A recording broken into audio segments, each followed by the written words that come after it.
అందరికీ హాయ్. ఈరోజు అయితే మేము మా నేటివ్ ప్లేస్కి వచ్చాము సంక్రాంతికి. మా ఊర్లో ఎక్కువ ఏం పండిస్తారు అనే విషయం కూడా నేను ఇప్పుడు చెప్తాను. అది ఎన్ని రోజులు పడుతుంది, ఎన్ని రోజులు క్రాప్ వస్తుంది అనేది కూడా. అదేవిధంగా ఇది మా ఇల్లు ఎంట్రన్స్ అనమాట. సంక్రాంతి అప్పుడైతే వ్యూ చాలా బాగుంటుంది.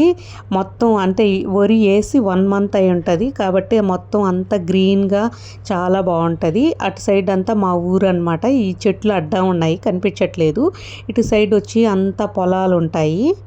మనం తినే అన్నం వెనక ఎంత కష్టం ఉంటుంది అనేది కూడా మనం తెలుసుకోవాలి. కాబట్టి ఈ పంటను ఎలా పండిస్తారు అనేది నేను ఇప్పుడు చెప్తాను.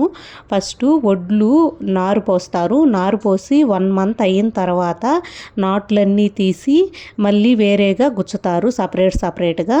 అట్లాగా ఫస్ట్ 1 మంత్ పడుతుంది నారు రావడానికి. వేసిన తర్వాత 3 మంత్స్ పడుతుంది. అంటే మొత్తం పైరు పండి మన పంట చేతికి రావడానికి 4 మంత్స్ 4 నెలలు అయితే పడుతుంది అనమాట.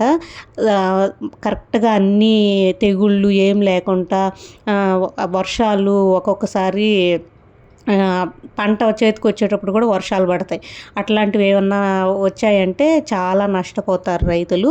లేదు అంటే వస్తాయి, రేట్లు బాగుండి అన్నీ బాగుంటే ఓకే. కానీ ఈసారి అయితే మాత్రం రేట్లు సరిగా లేవు అని చెప్పి అంటున్నారు. కానీ దానికైతే మాత్రం చాలా నష్టపోతారు రైతులు. ఎందుకంటే రేట్లు బాగుంటేనే కదా కొంచెం పెట్టుబడులకి వాటికి అంతా మిగిలి కొంత మిగలద్ది. లేదు అంటే మాత్రం చాలా కష్టం అన్నమాట. ఇదన్నమాట రైతుల కష్టాలు. అదేవిధంగా మేము చిన్నప్పుడు వరి, వేరుశెనగ 2 వేసేవాళ్ళు. వేరుశెనగలో ఎక్కువ నష్టం వస్తుందని చెప్పేసి ఓన్లీ వరి మాత్రమే వేస్తున్నారు. వరి అంటే వడ్లు పండించడం, వడ్లు ఆడిచ్చి మనకి అన్నం రెడీ అవ్వడానికి ఉండే ప్రాసెస్ అనమాట ఇదంతాను. ఇదే అనమాట ఈరోజు వీడియో. ఓకే, నచ్చితే please like, share, subscribe. Okay, thank you.